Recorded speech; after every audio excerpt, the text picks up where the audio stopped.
How to assemble your SteadyTrack 2-post lift stand system. Before assembling the SteadyTrack, please review all components to ensure that there are no missing parts, and visually inspect all components to ensure that there are no unusual defects. Should anything look unusual, contact your local dealer prior to use. You are now ready to begin assembling the Mackworth SteadyTrack. Ensure the floor that will support the SteadyTrack system is level and structurally sound.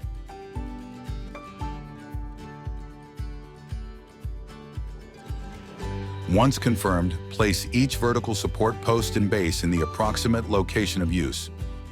Select the mounting height to be used and ensure that each post assembly is set to the same height. Assemble the connector bracket onto the vertical support post by using hex head bolts, items 1 and 2, with lock nuts, item 5.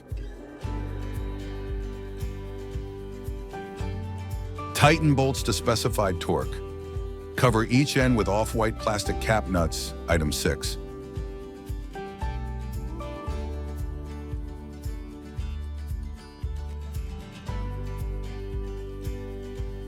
Slide end of the track, item C, into the slot of the connecting bracket, item A.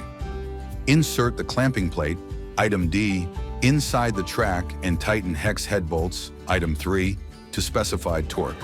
Then cover with off-white plastic cap nuts, item 6. Next, insert hex head bolts, item 4, and tighten as directed. Lastly, cover with off-white plastic cap nuts, item 7. Now repeat on the opposite side.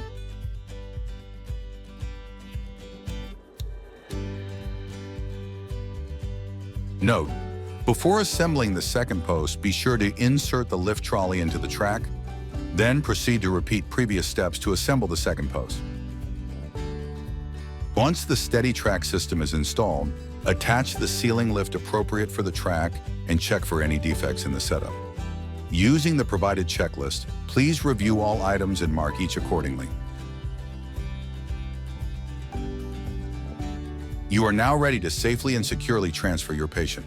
For additional information regarding the SteadyTrack, visit www.MackworthUSA.com or call us at 314-889-1000.